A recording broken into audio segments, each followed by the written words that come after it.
கடந்த ஒரு 10-15 நாளாகவே சோஷியல் மீடியாவை நீங்கள் போனாலே தெரிஞ்சிருக்கும்.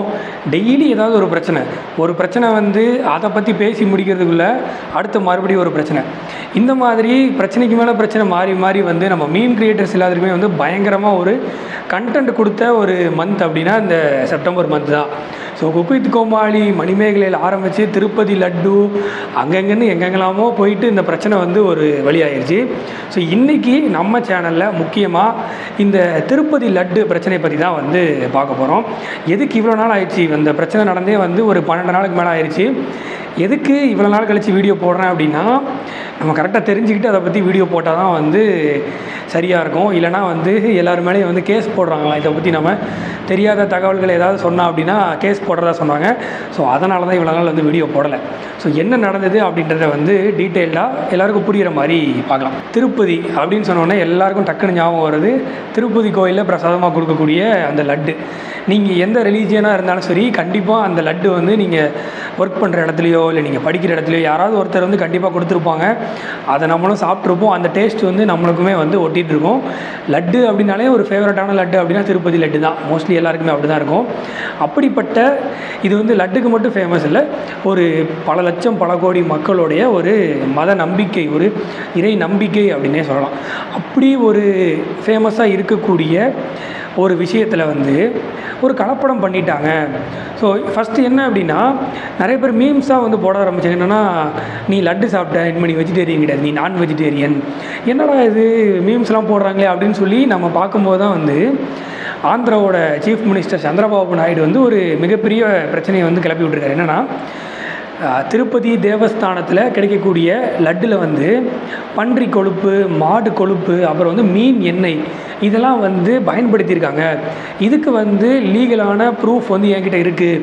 நான் வந்து இதை லேபில் ரீசர்ச் பண்ணி இதுக்கு கரெக்டான ப்ரூஃப் என்கிட்ட இருக்குது அப்படின்னு சொல்லி ஒரு குண்டை தூக்கி போட்டார் அப்படின்னே சொல்லலாம். இது வந்து பயங்கரமாக பிளாஸ்ட் ஆயிடுச்சு. ஏன்னா திருப்பதின்றது நாட் ஒன்லி ஃபார் ஆந்திரா, இது வந்து உலகம் முழுக்க இருக்கிற ஹிந்துக்களுக்கு வந்து ஒரு முக்கியமான ஒரு இடம். அவங்களோட இறை நம்பிக்கையில் முக்கியமாக இருக்கிற ஒரு கோயில் வந்து திருப்பதி கோயில். அந்த கோயிலில் இப்படி ஒரு விஷயம் நடந்தது அப்படின்றத வந்து யாராலையுமே வந்து ஏற்றுக்க முடியல. ஆந்திராவோட சீஃப் மினிஸ்டர் என்ன சொல்கிறார் அப்படின்னா, இதுக்கு காரணம் இதுக்கு முன்னாடி சீஃப் மினிஸ்டராக இருந்த ஜெகன்மோகன் ரெட்டி தான் காரணம்.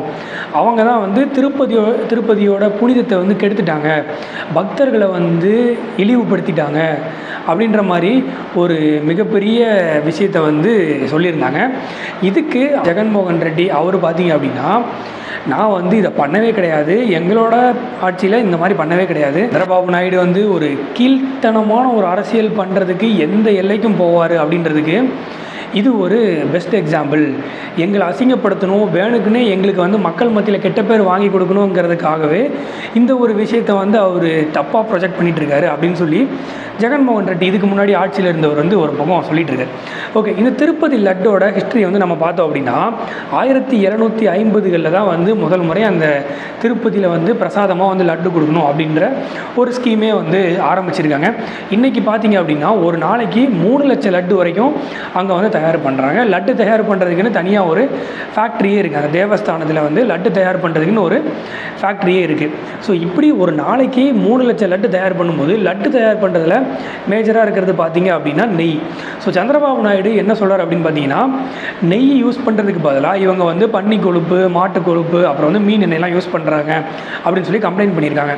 ஸோ இதில் வந்து நெய்யை கம்பேர் பண்ணும்போது இந்த மாட்டு கொழுப்பு, பன்னி கொழுப்பு எல்லாமே வந்து விலை அதிகம்.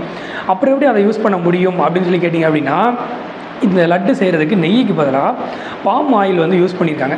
இந்த பாம் ஆயில் கூட மாட்டு கொழுப்பு, பன்னி கொழுப்பு, மீன் எண்ணெய் இதெல்லாம் ஆட் பண்ணும்போது அது வந்து நெய் மாதிரியே இருக்கும். அது பாம் ஆயில் மாதிரி தெரியாது, ஸ்மெல் எதுவுமே வராது, நெய் மாதிரியே கன்சிஸ்டன்சி இருக்கும் அப்படின்றதுக்காக பாம் ஆயில் கூட இந்தந்த கொழுப்புகளெல்லாம் வந்து ஆட் பண்ணியிருக்காங்க அப்படின்றத வந்து ரீசர்ச் மூலமாக வந்து சந்திரபாபு நாயுடு அவர்கள் வந்து ப்ரூஃப் பண்ணியிருக்காங்க.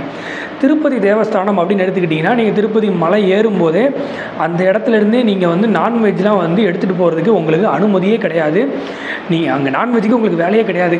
அப்படி இருக்கிற ஒரு இடத்துல, அப்படி இருக்கக்கூடிய ஒரு கோயிலில் பிரசாதமாக கொடுக்கக்கூடிய லட்டு அப்படின்ற ஒரு விஷயத்தில் வந்து இவ்வளோ பெரிய ஒரு மோசடி பண்ணியிருக்காங்க அப்படின்றத வந்து அக்செப்ட் பண்ணிக்கவும் முடியல. நீங்கள் எந்த ரிலீஜனாக இருந்தாலும் சரி, இப்படி ஒரு விஷயத்தை வந்து கண்டிப்பாக உங்களால் வந்து ஏற்றுக்கவே முடியாது. இதுக்கு இப்போ ஆந்திரா கவர்மெண்ட்டில் வந்து நாங்கள் இதுக்கு வந்து பரிகாரம் செய்ய போகிறோம் அப்படி இப்படின்னு சொல்லி எதிர்க்கட்சி தலைவராக இருக்கக்கூடிய பவன் கல்யாண் ரெட்டி வந்து 11 நாள் வந்து ஏதோ விரதம்லாம் இருக்கிறாரு.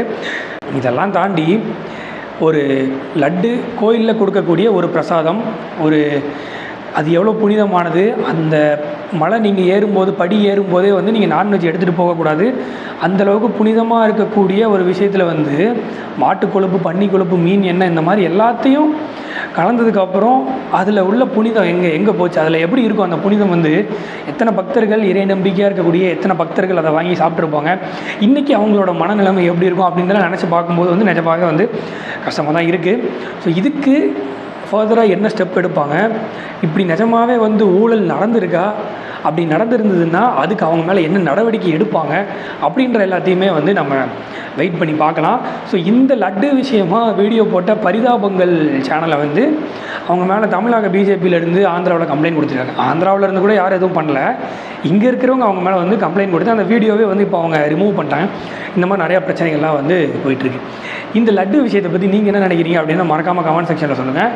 அடுத்த ஒரு இன்ட்ரெஸ்டிங்கான வீடியோவில் உங்களை மீட் பண்ணுறேன்.